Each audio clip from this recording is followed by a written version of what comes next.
بسم اللہ الرحمن الرحیم۔ السلام علیکم میرے احباب، دوستو، معزز حاضرین و سامعین، میں خاصے عرصے بعد اپنے اس مکالمے میں، اس ولاگ میں بازگشت کے عنوان سے جس کو میں نے شروع کیا تھا حاضر ہوا ہوں، لیکن کچھ میلالت کا بھی سبب رہا، کچھ پریشانیاں بھی، بیماریاں بھی کسی وقت آ جاتے ہیں معاملات، تو میں اس تسلسل میں کو جاری نہ رکھ سکا جس تسلسل سے میں مختلف موضوعات پر گفتگو کر رہا تھا۔ اب بات یہ ہے کہ میں مختلف موضوعات پر بات کرنا بھی چاہتا ہوں، ادبی حوالوں سے بھی، صحافتی حوالوں سے بھی، کچھ یادداشتیں ہیں، اور وہ یادداشتیں جو میں لکھ رہا ہوں ایک کتابی شکل میں ترتیب پائیں گی۔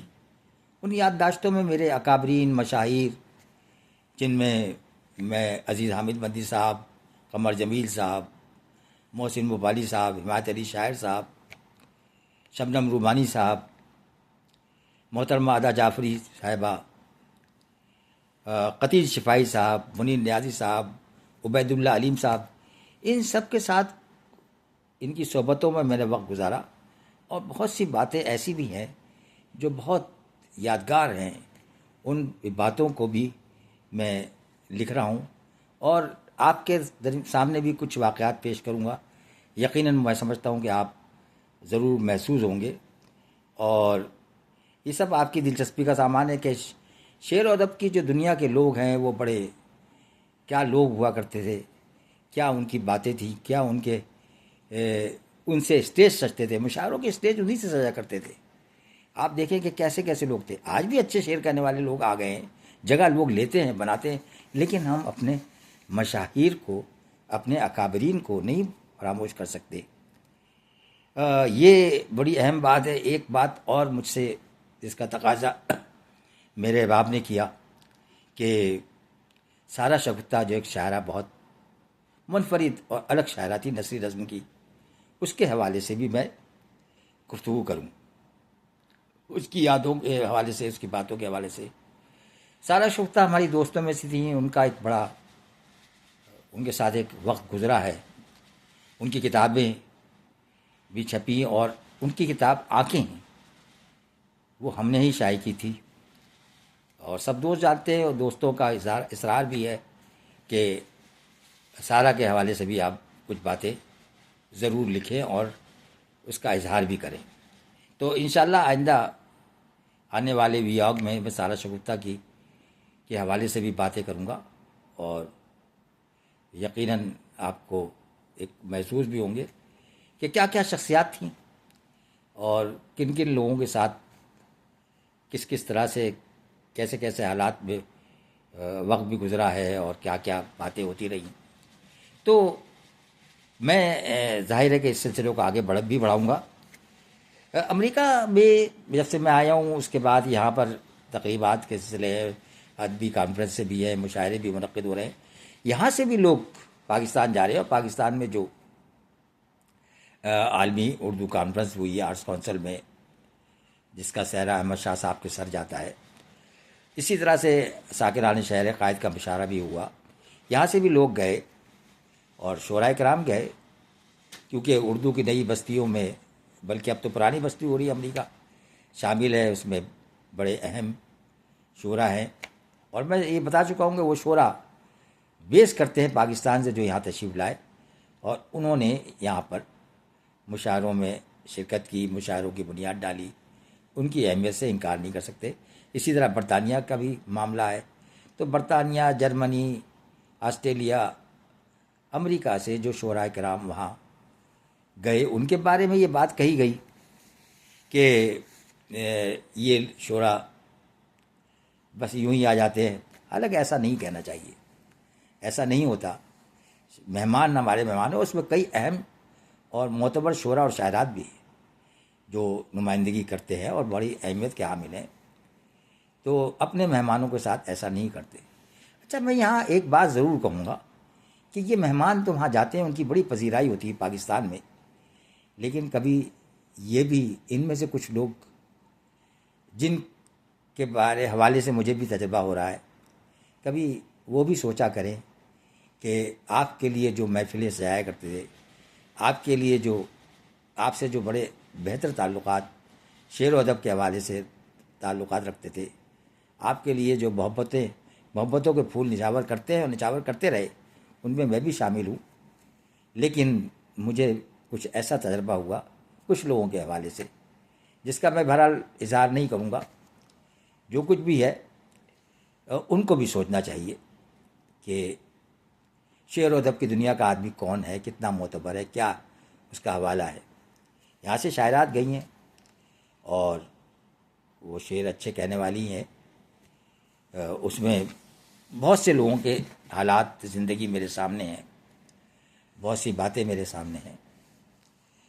صحبہ لکھنوی کے زمانے میں افکار سے میں وابستہ رہا، میں نے عرض کیا. اس زمانے میں میرے شعراء کرام، اس زمانے سے جو نوجوان شاعرات آیا کرتی تھیں، ان میں امریکہ سے بھی آئیں. وہ ایک نئی تازہ کاری کے ساتھ ان کو بڑی اہمیت کے ساتھ دیکھا گیا. انہوں نے بھی وہاں پاکستان میں نمائندگی کی اور اب بھی وہ مہمان کی حیثیت سے گئیں. ان کی کتاب بھی شائع ہوئی ہے. انہیں ہم قدر کی نگاہ سے دیکھتے ہیں. لیکن شاعرات جو ہیں یا شاعر جو ہیں ہمارے احباب، ان کو اپنے ان معاصر دوستوں کا بھی خیال کرنا چاہیے. میں بھی آپ کے اس ملک میں آ گیا ہوں، مجھے بہت دوستوں نے سراہا ہے، بہت محبتیں دی ہیں، اس میں کوئی شک نہیں. لیکن کچھ تحفظات میرے بھی ہیں اور جس کا میں اظہار نہیں کرنا چاہتا. محبتیں ہمیں بانٹنی چاہیے. ہم ایک دوسرے کے لیے اچھے جذبات رکھتے ہیں. خیر، یہ تو ایک بات تھی جو درمیان میں آ گئی. تو میں یہ عرض کر رہا تھا کہ شاعری کا حوالہ جس کے بارے میں یہ کہا جاتا ہے کہ کوئی بھی شاعر جب مشاعروں میں جاتا ہے، کوئی اچھی داد لینے والا شاعر، کوئی بہت معتبر شاعر جس کو داد مل جاتی ہے، تو اس کو اس عظیم صدی کا شاعر بھی قرار دے دیا جاتا ہے. لیکن اتنی باتیں، ایسی باتیں نہیں کرنی چاہیے. اس صدی کا عظیم شاعر کون ہے یہ تو ہمیں معلوم ہونا چاہیے. اس بات کو ہمیں دیکھنا چاہیے کون عظیم شاعر تھا اور کون سے شاعر عظیم گزرے. تو ہر ایک کے بارے میں ایسی بات کرنا بھی نہیں چاہیے. دوسری بات یہ ہے کہ مجھے بڑا لطف آیا، ایک جگہ میں نے پوسٹ پر دیکھی اور میں نے یہ محسوس کیا. تو میں آپ سے عرض کر رہا ہوں کہ لوگ، ہمارے شعراء، آج کل شاعروں کا یہ حال ہے کہ جس طرح صبح مزدوری کے لیے مزدوری ڈھونڈتا ہے، اسی طرح شعراء کرام مشاعرے ڈھونڈتے ہیں. خیر، یہ بات زیادہ مناسب نہیں ہے. اور لیکن شعراء کو بھی ایک معمولی مشاعرے میں کسی کی شرکت پر، شعراء کی شرکت پر، پوسٹوں پر مبارکبادی کے پیغام نہیں دینے چاہیے. مشاعرہ تو ایک مشاعرہ ہے، انسٹیٹیوشن ہے، اس میں آپ شریک ہوتے ہیں. کسی بڑے مشاعرے میں شریک ہوں، آپ کا حق ہے. آپ اس حق کو، اگر آپ وہ کیلیبر آپ کا ہے، وہ معیار آپ کا ہے، تو آپ کو اس مشاعرے میں شرکت کا پورا حق حاصل ہے.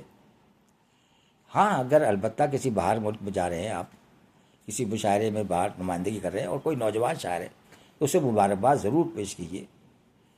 لیکن یا ہر مشاعرے میں شرکت پر جو ہے آپ مبارکباد کے پیغامات دیتے ہیں اور کمنٹس پہ لکھتے ہیں بہت مبارک، تو بھائی انہوں نے کیا اچیو کر لیا؟ وہ تو مشاعرے میں شریک ہو رہے ہیں. تو ان باتوں کو بڑی اہمیت کے ساتھ دیکھنا چاہیے. اور سیل ممتنع کی شاعری کے حوالے سے بہت سی باتیں ہوتی رہی ہیں. سیل ممتنع کو لوگ بہت آسان سمجھتے ہیں اور یہ تصور عام ہوتا جا رہا ہے ہمارے نئے نوجوان شعراء میں بھی کہ وہ سیل ممتنع میں شاعری کر رہے ہیں. لیکن سیل ممتنع کوئی آسان شاعری نہیں ہے. انور شعور صاحب کو آپ دیکھیں، وہ معیار دیکھیں آپ. اب جو شعر لکھ رہے ہیں، جو نوجوان لکھ رہے ہیں، بہت اچھا لکھ رہے ہیں، لیکن کوئی زود گوئی سے جو سیل ممتنع میں اگر کچھ شعراء لکھ رہے ہیں تو وہ کوئی اس معیار کو قائم نہیں رہ سکتے. بڑی محنت طلب کام ہے، بڑا محنت کا کام ہے سیل ممتنع میں لکھنا. تو آپ اس بات کو بھی ملحوظ رکھیں کہ سیل ممتنع میں آپ جو شعر کہنے جا رہے ہیں اس کے تقاضے کیا ہیں. یعنی سہل اور ادب جو ہے، شعر و ادب سہل اور مشکل نہیں ہوا کرتا. شعر و ادب کا معاملہ بالکل الگ ہے. شعر و ادب سہل اور مشکل کا کوئی تصور نہیں ہے. اصل میں شاعری ایک ایسا معاملہ ہے جس میں معنویت بھی ہو، شعریت بھی ہو، لفظیات بھی ہوں، تراکیب بھی ہوں، کرافٹنگ بھی ہو.